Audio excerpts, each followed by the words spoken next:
بسم الله الرحمن الرحيم. جمال الوجود بذكر الإله، وتصفو الحياة بنور هدى. جمال الوجود بذكر الإله، وتصفو الحياة بنور هدى. وتطلب نفس له طاعة، ويبلغ سعد إلى منتهى. أعوذ بالله من الشيطان الرجيم. بسم الله الرحمن الرحيم. Alhamdulillah rabbil alamin, wa bihi nasta'in, wa sallallahu ala Muhammadin wa alihi thayyibin at-tahirin.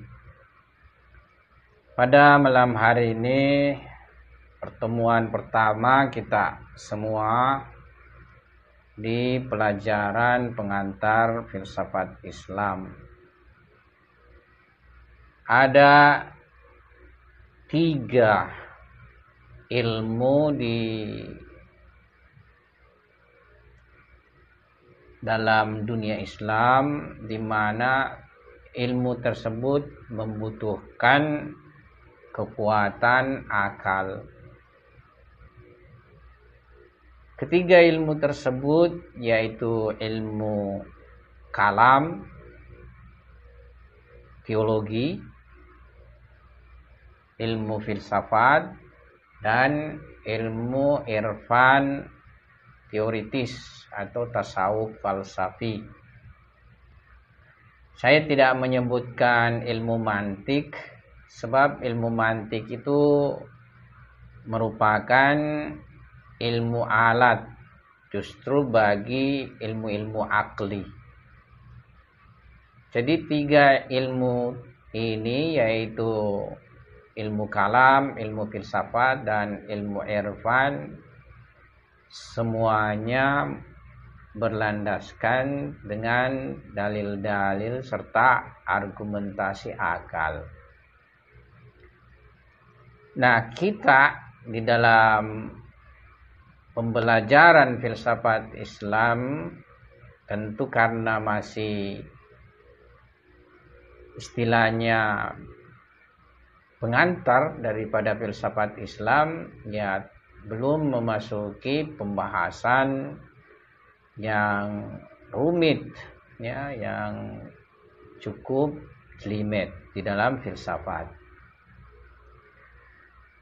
Dan kita juga istilahnya melangkah tangga demi tangga.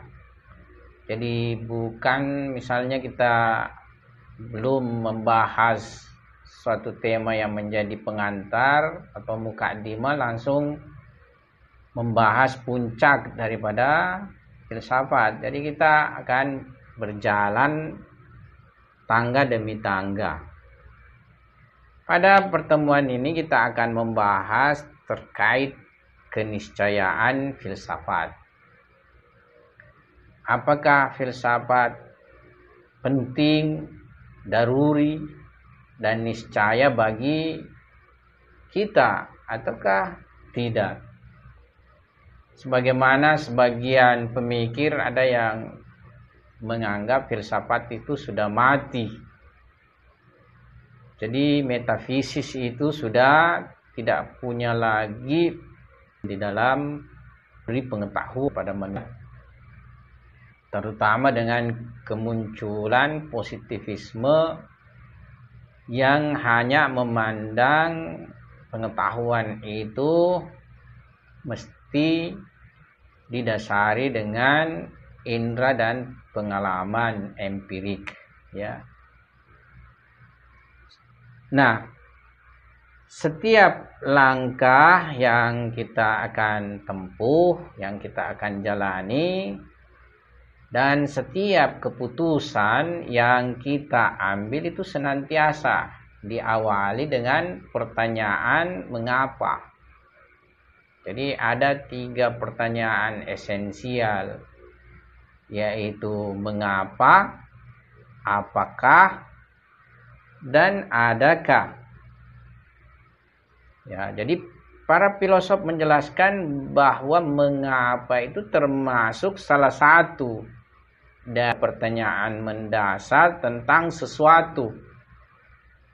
Ketiga tadi itu yang sudah kita sebutkan, yaitu mengapa, apakah, dan adakah. Jadi mengapa itu sebenarnya pertanyaan berhubungan dengan sebab. Sementara apakah pertanyaan berhubungan terhadap hakikat sesuatu. Sedangkan adakah pertanyaan berhubungan eksistensi dari sesuatu. Oleh sebab itu, untuk setiap pengetahuan yang kita geluti, kita mesti mengajukan pertanyaan-pertanyaan ini. Ya. Mengapa kita harus mempelajari pengetahuan tersebut? Mengapa kita harus mempelajari filsafat? Kekurangan apakah yang akan saya dapatkan jika saya tidak mempelajarinya? Segenap pertanyaan itu akan memberikan motivasi dalam menimba atau mencari suatu pengetahuan. Bukan sekedar kita mencari ijazah, ya. Kalau kita sekarang ini kan orientasi belajarnya mencari ijazah. Kalau kita semua pelajar dan mahasiswa hari ini, mengapa kamu masuk sekolah belajar? Mengapa kamu kuliah? Ya. Mereka akan menjawab, ya, untuk mendapatkan ijazah. Di mana ijazah ini menjadi satu syarat misalnya untuk melamar satu pekerjaan. Jadi pada dasarnya mencari pengetahuan bukan sebagai tujuan. Bukan untuk mendapatkan pengetahuan sehingga tercerahkan pikiran dan kalbunya. Tapi semata-mata ya untuk mendapatkan ijazah. Mereka yang mencari ilmu dengan penuh gairah dan kecintaan itu tidak akan pernah bosan dan tidak akan meninggalkannya. Jadi kalau mencari pengetahuan tidak ada yang disebut alumni. Jadi tidak ada yang selesai. Karena ilmu itu sangat luas. Kita harus menyerahkan seluruh diri kita untuk mendapatkan secerca ilmu. Jadi meski kita menghabiskan seluruh usia kita di dalam pencarian ilmu, ya kita mendapatkan juga ilmu itu tidak sebegitu banyak, sebegitu luas. Ya hanya secerca ilmu dan itu juga partikular. Ya, artinya ya kita bisa misalnya mendapatkan pengetahuan per bidang daripada ilmu-ilmu yang ada. Jadi kalau orang mencari ilmu dengan penuh gairah dan kecintaan, maka ia tidak akan pernah bosan dan tidak akan meninggalkannya. Karena ia memasuki pengetahuan tersebut dengan penuh kesadaran. Berdasarkan hal ini, untuk mempelajari filsafat, kita juga harus mempertanyakan. Jadi kalau kita ingin mempelajari filsafat, kita harus mempertanyakan, mengapa saya harus mempelajari filsafat? Ya. Apakah filsafat itu? Apa ruginya jika saya tidak mempelajarinya? Jadi kita akan bertanya ya terkait masalah itu, mengapa saya harus mempelajari filsafat? Apa sebenarnya itu filsafat? Dan apa ruginya kalau saya tidak mempelajarinya? Ya. Pada dasarnya setiap manusia secara fitrah mengejar kebahagiaan. Setiap manusia mengejar kesempurnaan dirinya. Semua aliran, semua isme mengaku memberi petunjuk dan mengantarkan manusia pada kebahagiaannya. Jadi baik itu maktab atau isme yang berlandaskan ketuhanan maupun isme atau maktab yang berlandaskan materialistik, ya semuanya mengaku, mengklaim bahwa ia akan mengantarkan manusia untuk mencapai kesempurnaan, mencapai kebahagiaan. Jadi seluruh aliran ingin menjelaskan pertanyaan-pertanyaan ini. Ya. Jadi beberapa pertanyaan mendasar ini semua aliran ingin memberikan jawaban. Kita berawal dari mana? Untuk apa kita datang ke sini? Di manakah akhir perjalanan ini? Bahkan semua manusia mempertanyakan tujuan dari hidup ini, yaitu apakah tujuan penciptaan ini? Setelah kita meninggal kelak, apakah kehidupan akan berakhir? Apakah kebahagiaan hakiki manusia? Dan bagaimanakah caranya agar kita bisa mencapai kebahagiaan? Kita tidak ragu bahwa pertanyaan-pertanyaan di atas bersifat mendasar dan sangat penting bagi manusia dan kemanusiaan. Ada sebuah riwayat dari Amirul Mukminin Ali alaihissalam. Beliau mengatakan, rahimallahu imra'an arafa min aina fi aina wa ila ain. Ya. Jadi Allah merahmati orang yang mengetahui dari mana dirinya, di mana dirinya sekarang ini, di mana dirinya dan hendak kemana dirinya. Pertanyaan-pertanyaan ini tidak dibatasi oleh ruang dan waktu. Sebab semua pertanyaan itu telah inherent dalam diri manusia. Jadi terdapat pada diri manusia. Ya mungkin ada manusia sejak lahir hingga mati tidak muncul pertanyaan tersebut. Dikarenakan ya banyak kesibukan yang menyita perhatiannya ya. Tapi pada umumnya manusia ketika ia dalam kondisi tertentu akan muncullah pertanyaan-pertanyaan mendasar tersebut.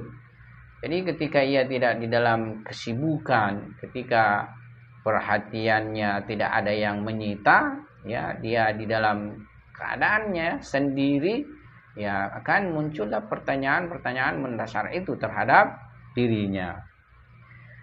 Jadi selama manusia masih hidup di bumi, maka pertanyaan-pertanyaan di atas akan senantiasa hadir bersamanya. Jawaban terhadap pertanyaan-pertanyaan di atas akan membentuk perjalanan manusia dan menentukan sikapnya berhadapan alam ini. Jadi menentukan sikapnya. Jika misalnya jawabannya berhubungan dengan filsafat materialistik, ya akan menentukan arah perjalanannya. Kalau berhubungan filsafat ilahiyah, ya juga akan mengarahkan perjalanannya sesuai dengan itu. Seperti itu manusia. Jadi pada hakikatnya jika pemikiran tentang penciptaan alam atau tentang mabda, tentang tauhid dan tentang ma'ad, hari akhirat mendominasi suatu masyarakat, kira-kira bagaimanakah warna masyarakat tersebut. Sebaliknya, apa yang akan terjadi jika pemahaman tauhid atau mabda dan ma'ad terasing dari masyarakat tersebut? Pernahkah kita memikirkan hal ini sebelumnya? Para ahli sejarah filsafat meyakini bahwa pertanyaan filsafat yang paling mendasar dan paling awal berkenaan dengan pertanyaan tentang eksistensi, wujud, ya, atau keberadaan. Jadi pertanyaan tentang eksistensi. Pertanyaan ini berkenaan dengan sebab pertama, causa prima, atau sebab dari segala yang ada. Selain itu pertanyaan tentang ma'ad, ya, tentang hendak kemana, dan sistem alam, termasuk pertanyaan yang senantiasa mengusik benak manusia. Tentunya pertanyaan ini tidak hadir secara aktual atau datang pada semua manusia, datang dalam benak seluruh manusia. Bisa saja ada segelintir tidak pernah muncul pertanyaan seperti demikian. Ya, tetapi pada galibnya manusia, apalagi manusia-manusia yang cerdas, manusia-manusia yang senantiasa berjalan dia punya pikiran, berjalan dia punya rasionalitas, itu akan muncul pertanyaan demikian. Ia akan memandangi langit, ia akan memandangi gunung, ia akan memandangi lautan, ia akan memandangi hamparan dataran, akan memunculkan pertanyaan yang sangat prinsipal ini, ya. Namun pertanyaan ini tidak akan pernah melepaskan dan membiarkan manusia bebas darinya. Jadi senantiasa akan, ya, manusia didatangi pertanyaan-pertanyaan tersebut. Makanya muncullah berbagai pandangan dunia, muncullah berbagai isme-isme, ya, yang memberi jawaban terhadap persoalan tersebut, memberi jawaban tentang permasalahan mabda, permasalahan tauhid, ya, masalah eksistensi, causa prima, sebab pertama. Demikian pula memberi jawaban tentang keberakhiran perjalanan daripada alam, perjalanan daripada manusia, ya.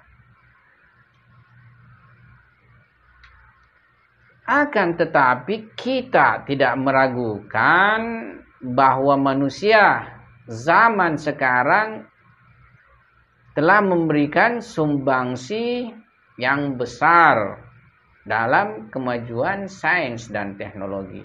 Jadi kita tidak ragu bahwa manusia pada hari ini memberi sumbangsi yang sangat besar terhadap teknologi, terhadap sains, ya, dan berbagai pengetahuan manusia mendapatkan kemajuan. Sebagian jalan-jalan ke angkasa luar itu telah dibuka, ya. Energi nuklir telah ditemukan. Ya, justru dengan adanya penemuan nuklir, manusia membuat senjata pamungkas, senjata pembunuh massal, membuat bom-bom nuklir.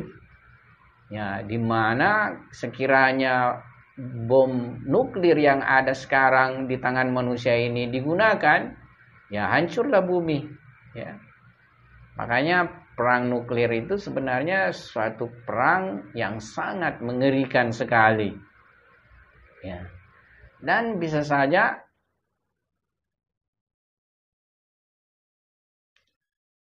ya, di sini mati lampu. Masih ada suara sampai?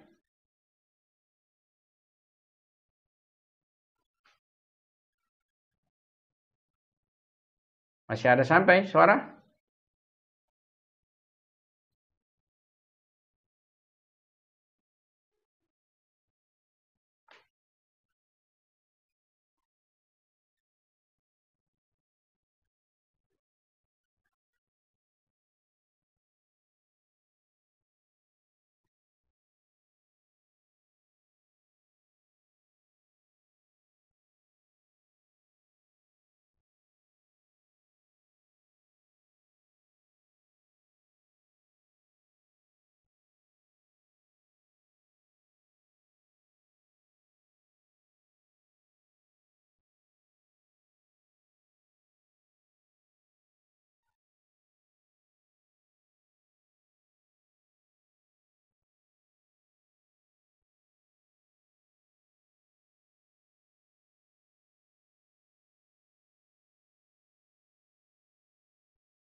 Ya, jadi minta maaf di sini tadi mati lampu.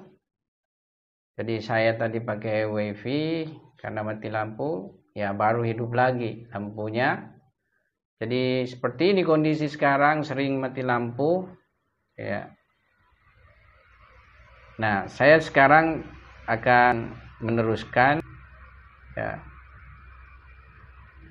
Jadi pada dasarnya kita sudah mengalami kemajuan yang sangat pesat, yang sangat istilahnya mutakhir kemajuan yang kita capai. Kita sudah melanglang di angkasa, ya. Jadi manusia sudah bisa melanglang di angkasa, manusia bisa menciptakan bom nuklir, manusia bisa menghasilkan nanoteknologi dan berbagai kemajuan-kemajuan. Termasuk hari ini ya kita dengan kemajuan bisa melakukan bentuk pembelajaran ya secara media, lewat media Zoom. Namun dari sisi lain, seluruh kemajuan ini justru telah membuat manusia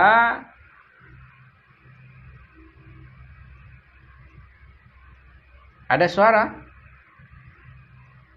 Bagaimana admin tetap ada suara?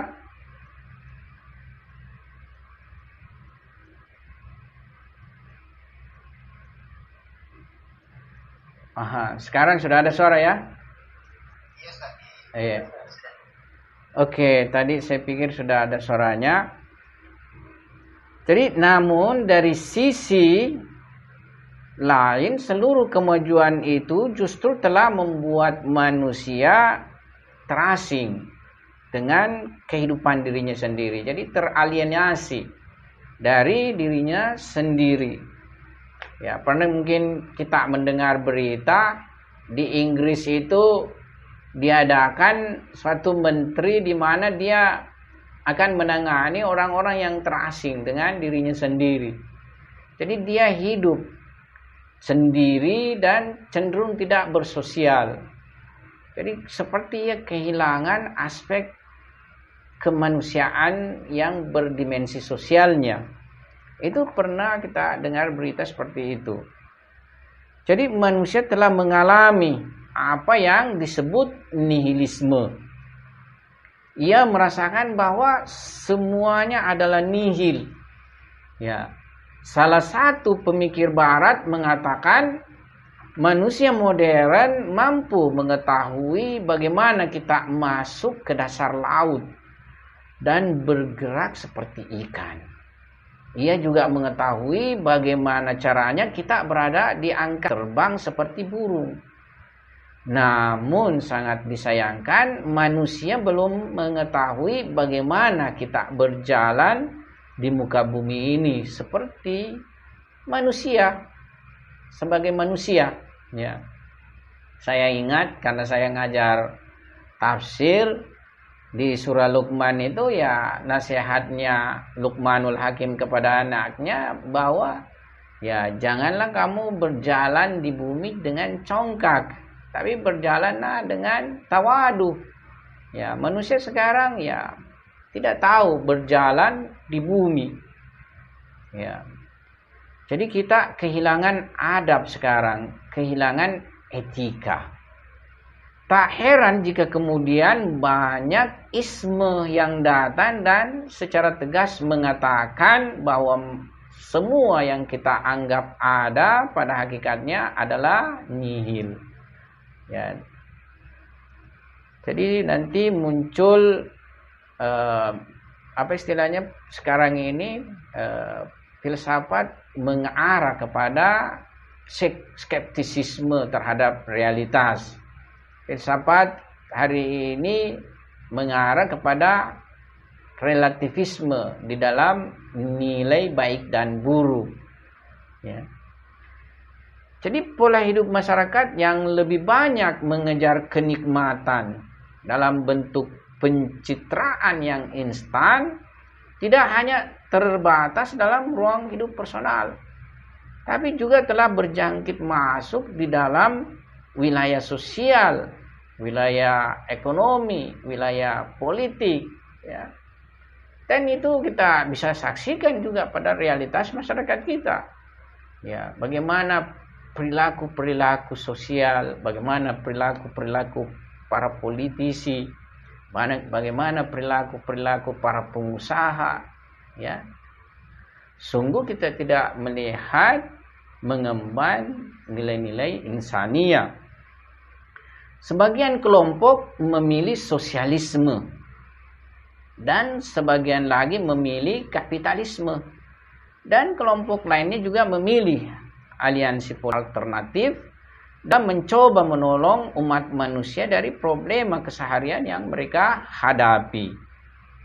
Namun tak satu pun dari mereka yang bisa memuaskan dahaga manusia. Malah mereka jatuh dalam persoalan moral dan spiritual yang lebih besar. Tak heran jika manusia saat ini mengalami depresi yang dahsyat.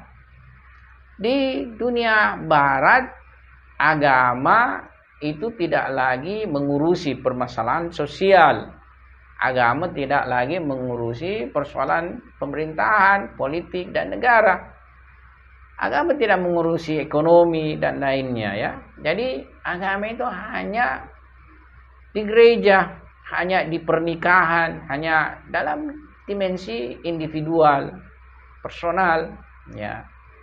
Sehingga sebenarnya yang mengatur kehidupannya ya isme-isme yang diciptakan oleh manusia.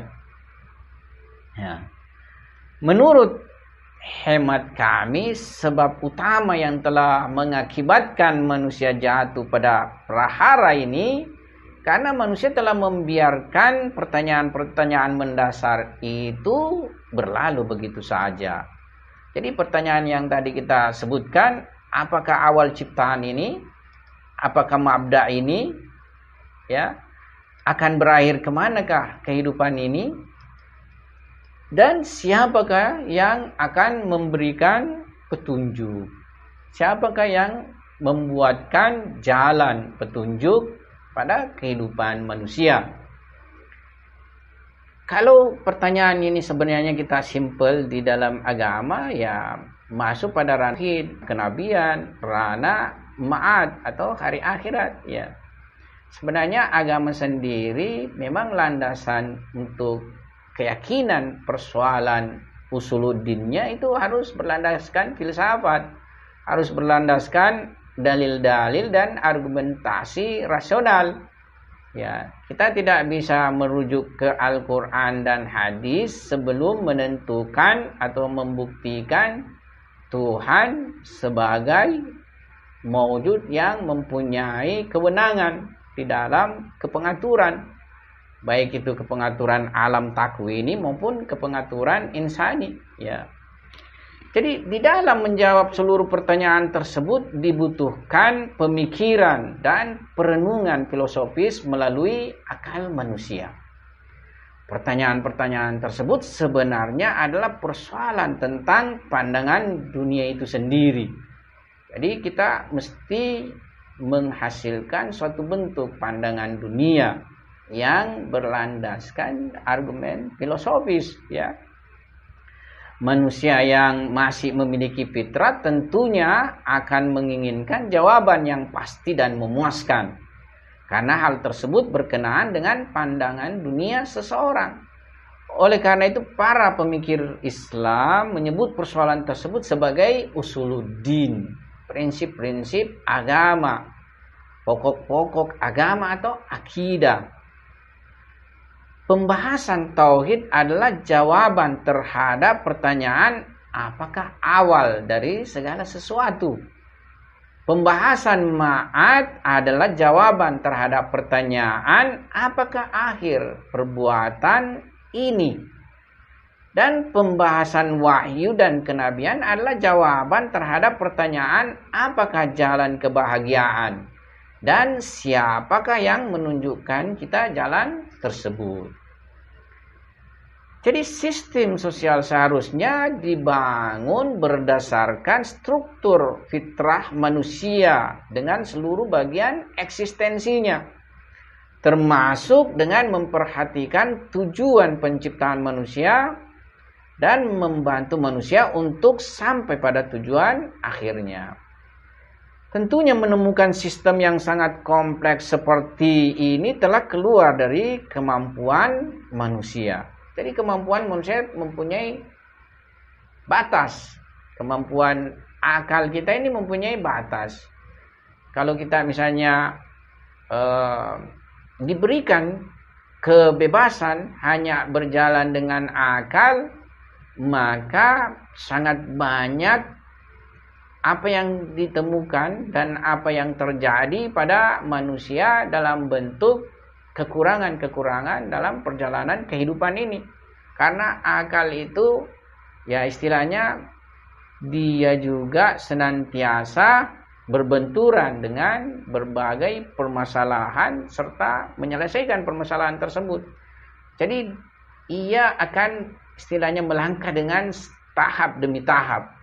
Jadi akal perjalanan manusia itu, perjalanan akal manusia itu juga senantiasa mengalami penyempurnaan, ya. Makanya disinilah peran wahyu dan kenabian. Jadi ya istilahnya memberikan jalan yang sudah tidak lagi harus melewati dulu waktu yang lama untuk mendapatkan kesempurnaan, ya. Tentunya menemukan sistem yang sangat kompleks seperti ini itu tidak bisa dicapai manusia hanya dengan kemandirian akal. Kemampuan pemikiran manusia hanya pada wilayah universal. Jadi akal itu wilayahnya adalah wilayah universal. Seperti mengetahui masalah-masalah mendasar dari sistem alam secara universal. Manusia harus berusaha keras membangun pondasinya yang kokoh, seperti mengetahui pencipta alam, seperti memiliki kesadaran terhadap tujuan kehidupan manusia, dan mengetahui jalan yang akan mengantarkan manusia pada puncak kebahagiaan. Menemukan ideologi yang benar bergantung pada pandangannya yang benar juga. Ya, jadi pandangan dunia itu berhubungan persoalan usuluddin, sedangkan ideologi berhubungan masalah pengaturan kehidupan yang kita sebut sebagai syariah di dalam Islam. Ya, jadi yang berhubungan masalah pandangan dunia ya akan kita sebut sebagai usuluddin, sedangkan yang berhubungan dengan ideologi kita sebut dengan syariah. Nah, ada kesinkronan, kesinergian antara usuluddin dengan syariah, antara pandangan dunia dengan ideologi. Jadi kalau dia berangkat dari pandangan dunia yang tidak betul, maka ideologi juga yang terimplikasi itu tentunya tidak akan mengantar manusia pada kesempurnaan dan kebahagiaan. Makanya mesti mencari pandangan dunia yang benar, sehingga ideologi juga yang akan terimplementasi pada kehidupan manusia adalah ideologi yang benar-benar mengantar manusia pada kesempurnaan dan kebahagiaan. Jadi menemukan ideologi yang benar bergantung pada pandangan dunia yang benar juga. Jika pandangan dunia tidak kokoh dan persoalan mendasar manusia belum terselesaikan dengan baik, maka manusia tidak akan menemukan ideologi sebagaimana yang dia harapkan. Namun untuk menyelesaikan persoalan ini dengan baik, kita memerlukan pemikiran-pemikiran rasional dan filosofis. Ya, kita membutuhkan pemikiran-pemikiran rasional dan filosofis. Jadi kita harus memfungsikan akal filsafat dalam ranah ini. Oleh karena itu, pembahasan filsafat menjadi prasyarat yang mutlak untuk mencapai tujuan ini. Ya. Jadi pada hakikatnya filsafat sangat penting di dalam mengokohkan pijakan daripada suatu keyakinan. Ya, tanpa ditunjang dengan filsafat yang kokoh, maka pijakan sebuah keyakinan itu sangatlah rapuh. Ya, mudah saja dihancurkan, ya mudah saja dirobohkan. Ya. Nah, disinilah peran filosof Islam di dalam sejarah filsafat Islam menata dan membangun sebuah sistem filsafat yang kokoh yang menguatkan ya pondasi serta pilar daripada agama. Makanya kalau kita lihat di dunia Islam itu tidak terlalu banyak aliran-aliran pemikiran filsafat. Ya. Paling kita mengetahui misalnya di dalam Islam itu ada pemikiran mewarisi pemikiran Platonisme. Ya, yang disebut dengan Iluminasi. Tokohnya adalah filosof Suhrawardi. Ya. Ada filsafat yang mewarisi filsafat peripatitik Aristotelian. Ya. Tokohnya ada Ibnu Sina, ada Ibnu Rus, ya. Jadi di dunia Islam tidak terlalu banyak aliran pemikiran filsafat yang saling tumpang tindih dan saling bertentangan. Kemudian aliran yang istilahnya muncul lebih terakhir dari kedua aliran tersebut adalah aliran hikmah muta'aliyah. Tokohnya adalah filosof Mula Sadra. Di mana kalau kita lihat ya sebahagian ia mengakui pemikiran Aristotelian, yakni peripatetik, sebagian filosof ya Suhrawardi atau Iluminasi. Kalaupun kita juga mengatakan filosof Islam mewarisi pemikiran Aristotelian, itu bukan berarti murni, ya tidak. Banyak sekali perkara yang tersempurnakan di dalam filsafat Islam. Demikian juga di dalam filsafat Plato, ya. Ya, jadi kita akan melihat seperti demikian dalam filsafat Islam. Makanya ketika berfilsafat, ya seorang muslim berfilsafat dengan filsafat Islam, pijakan filsafat Islam, ya itu tidak akan istilahnya saling meruntuhkan bangunan filsafat satu dengan yang lainnya. Ya, tapi tetap ada pada bahagian-bahagian tertentu saling menyempurnakan satu dengan yang lainnya. Ya, itu yang saya lihat di dalam filsafat Islam. Ya. Untuk mengetahui lebih jauh betapa pentingnya filsafat, ya kita bisa perhatikan paparan berikut ini. Sebagaimana yang kita ketahui bersama bahwa prinsip-prinsip akidah tidak akan mungkin dibuktikan terkecuali melalui akal dengan metode filsafat.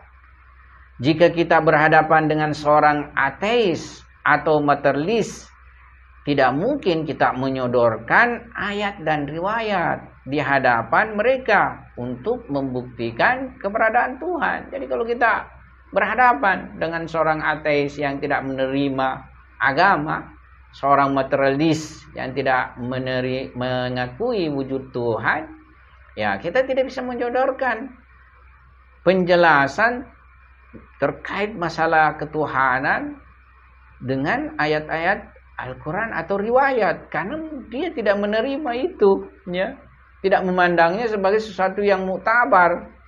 Ya, yang mereka pandang sebagai sesuatu yang muktabar adalah pemikiran rasional, pemikiran argumentatif. Ya, itu adalah ranah filsafat. Oleh karena itu, menerima dalil Al-Quran dan hadis berarti terlebih dahulu telah menerima keberadaan Tuhan. Jadi kalau kita sudah menerima dalil Al-Quran serta dalil hadis, pada hakikatnya terlebih dahulu kita menerima keberadaan Tuhan, menerima Tuhan yang menurunkan wahyu, menerima Tuhan yang mengutus nabi, ya, sehingga kita bisa menggunakan dalil Al-Quran atau riwayat. Jadi ada yang mengkritik kalau terputus suara ya. Gimana?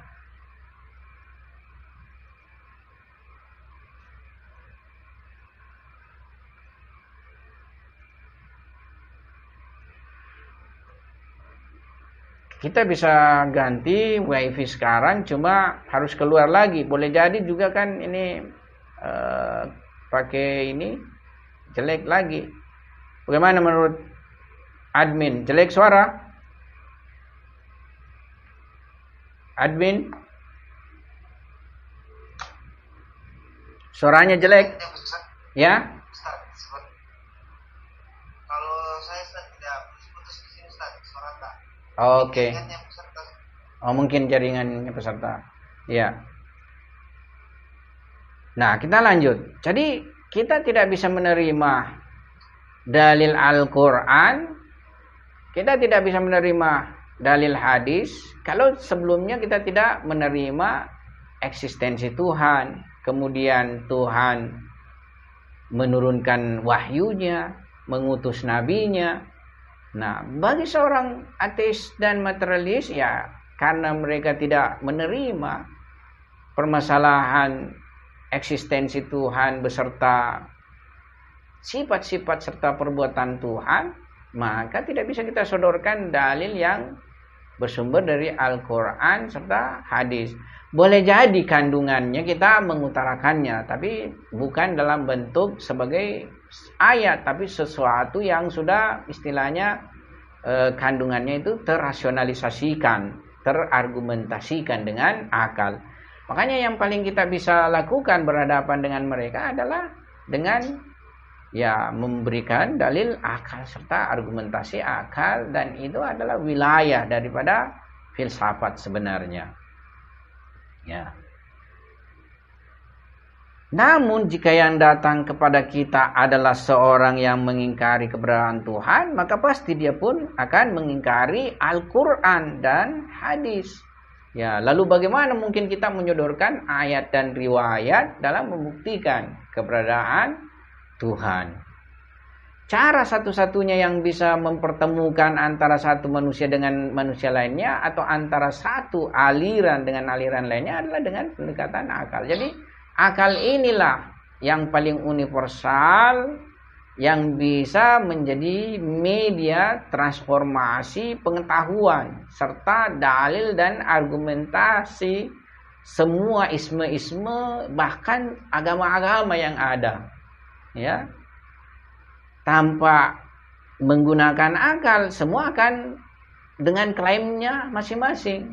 Ya, jadi kita semua bisa berdialog, ya, dan memberikan ya istilahnya tanggapan serta jawaban terhadap problem-problem dari setiap isme dan agama, ya dengan akal, dengan argumentasi. Ya. Siapa yang tidak sesuai dengan akal argumentasi maka tertolak. Ya, jadi harus diuji. Ya, ini semua berlaku bagi manusia. Nah, cara lain membuktikan betapa pentingnya peranan filsafat adalah dengan mengetahui bahwa hakikat kemanusiaan bergantung pada bagaimana bangunan filsafatnya. Jadi hakikat manusia itu bergantung pada bagaimana bangunan filsafatnya, bagaimana bangunan pemikirannya. Sebagaimana kita ketahui bersama, seluruh hewan memiliki ciri yang sama, yaitu mereka melakukan perbuatan mereka dengan kesadaran dan kehendak yang bersumber dari insting. Jadi semua hewan itu ya bergerak sesuai dengan kesadaran dan kehendaknya. Oleh karena itu keberadaan yang tidak memiliki kesadaran sama sekali, keberadaan tersebut telah keluar dari sifat kehewanannya. Ya, akan tetapi di antara hewan yang ada, manusia memiliki keunggulan tertentu. Jadi manusia mempunyai keistimewaan daripada hewan lainnya. Meskipun semuanya mempunyai kesadaran, mereka bergerak sesuai dengan kehendaknya, bahkan ya di dalam filsafat Islam dikatakan bahwa hewan juga mempunyai kemampuan khayal. Jadi hewan itu bukan cuma mempunyai kemampuan indera, ia juga mempunyai nafs khayal. Ya. Tetapi hewan tidak punya nafs natik. Cuma manusia di antara hewan ini yang mempunyai nafs natik. Tapi menurut perenungan saya, jin juga itu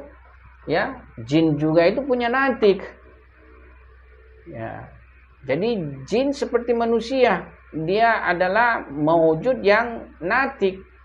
yakni mempunyai potensi kekuatan dalam menelaah dan berpikir, sehingga ia bisa menetapkan ajaran benar serta ajaran batil, dan ia bisa menetapkan dalam nilai baik dan nilai buruk, sehingga Tuhan pun menuntut bagi jin untuk menyembahnya. Tuhan juga menuntut bagi jin beramal baik serta meninggalkan yang buruk, ya seperti itu. Jadi sebenarnya itu juga ego manusia kalau dia hanya mengatakan dirinya yang mempunyai aspek natikiyah. Oke, kalau misalnya sapi, seperti sapi ya, kuda, kambing itu tidak mempunyai natikiyah. Ya. Tetapi bagaimana dengan jin? Ya, jadi di sini ada kesamaan antara manusia dan jin dalam masalah natikiyah. Mungkin dari aspek intensitasnya saja. Ya. Sehingga ya menurut ajaran agama itu tidak ada mungkin di kalangan jin itu nabi, ya. Tapi nabi itu ada pada kalangan manusia. Nah, jadi cara lain membuktikan betapa pentingnya peranan filsafat adalah dengan mengetahui bahwa hakikat kemanusiaan bergantung pada bagaimana bangunan filsafatnya. Jadi manusia itu mempunyai keistimewaan, yaitu dia mempunyai akal berpikir. Ya. Manusia bukan saja memiliki persepsi indrawi, persepsi khayali, ya, tapi dia juga mempunyai persepsi akal. Persepsi akal ini suatu persepsi yang bisa membangun konsep-konsep universal, yang bisa melakukan istilahnya silogisme, yang bisa melakukan istinbat. Ya, itu akal manusia. Jadi manusia di dalam perbuatan itu terpancar dengan akalnya. Jadi akal inilah yang membawa manusia di dalam perbuatannya sebenarnya lebih mulia daripada yang lainnya. Tapi kan pada kenyataannya banyak manusia di dalam perbuatannya lebih rendah daripada yang lainnya. Manusia kalau dari segi misalnya kejujuran, ya terkadang hewan lebih jujur daripada manusia. Dari segi amanah kita akan menemukan hewan lebih amanah dari sebagian manusia. Kan begitu. Bahkan sebaliknya, dari segi keganasan kita akan menemukan manusia lebih ganas daripada hewan. Ya. Kalau singa misalnya ganas, ketika dia lapar saja, dia menerkam mangsa, membutuhkan makanan. Tapi manusia kalau dia ganas, semua yang ia bisa taklukkan, ya taklukkan. Ya, lihatlah seperti misalnya dalam sejarah Hitler. Ya, di dunia Islam ada Saddam Hussein misalnya. Dan lihatlah fenomena yang terjadi justru sekarang itu, seperti Israel. Tidak mempunyai lagi nilai kemanusiaan, bahkan lebih rendah lagi daripada nilai kebinatangan. Ya, menghujani bom perempuan dan anak-anak, bahkan rumah sakit di mana tempatnya orang sakit. Ya. Jadi dengan kata lain, keunggulan manusia dibanding hewan lain terletak pada pengetahuan dan kecenderungannya. Oleh karena itu, jika seseorang hanya memanfaatkan persepsi indrawinya namun tidak menggunakan persepsi akalnya, kemudian gerak dan diamnya hanya dikarenakan oleh insting hewannya lah, maka nilai dirinya tak lebih dari hewan. Bahkan ya, Al-Quran menjelaskan fenomena ini manusia kal an'am balhum adal. Jadi manusia laksana binatang, bahkan lebih rendah lagi. Ya. Oleh karena itu manusia hakiki adalah mereka yang menggunakan akalnya di dalam memecahkan masalah-masalah fundamental yang dengannya manusia mengetahui jalan kehidupan yang benar. Ya, jadi di sini kita lihat peran akal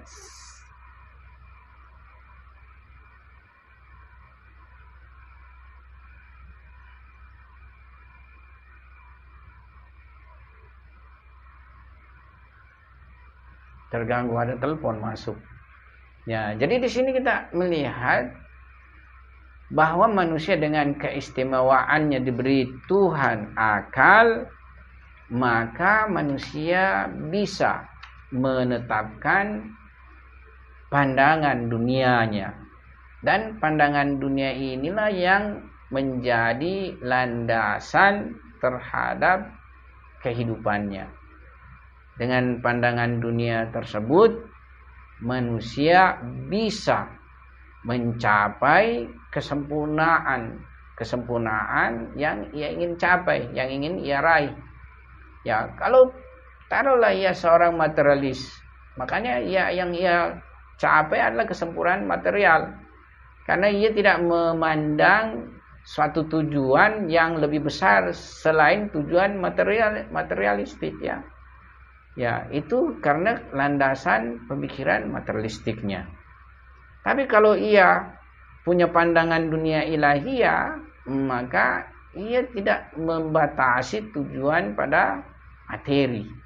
Tapi ada aspek yang lebih jauh ingin dicapai yang bersifat transenden, yang bersifat non materi. Makanya di dalam kehidupannya ia lebih justru perhatian terhadap dimensi ini daripada dimensi materi. Kenapa? Karena dimensi ini lebih tinggi daripada dimensi materi. Maka kita akan menjumpai manusia-manusia yang mempunyai sifat altruisme, rela berkorban ya kepada orang lain, mempunyai akhlakul karimah, sangat pengasih, sangat penyantun ya, dan berbagai aspek-aspek manusia yang sempurna kita akan saksikan pada dirinya. Itu berawal daripada pandangan dunia. Dan sementara yang bisa mengokohkan pandangan dunia yaitu dengan akal. Jadi akal sangat berperan sekali di dalam masalah pandangan dunia. Sementara ranah akal ini itu adalah ranah filsafat. Sebab filsafat artinya berpikir.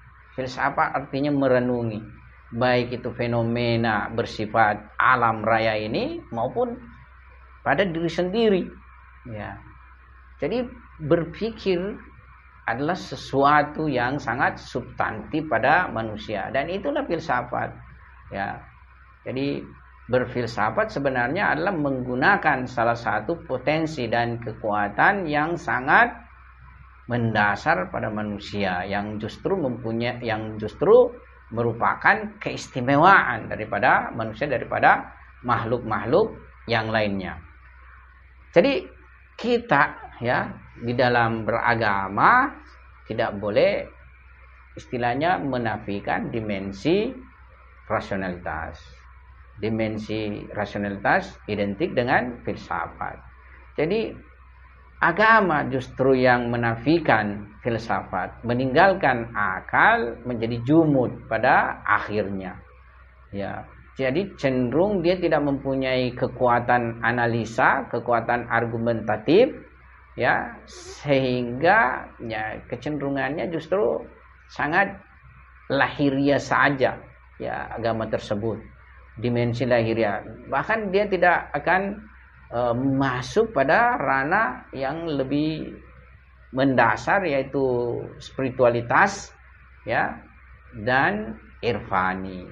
Saya pikir ini dulu kita punya pengantar pada pertemuan awal ini, yaitu keniscayaan filsafat. Pada pertemuan nanti berikutnya kita akan lebih membahas apa itu filsafat. Ya, saya pikir sekian. Silakan kalau ada pertanyaan. Ya, waktu kita sudah selesai. شغوف إلى ربه أحب رضاه أحب لقاه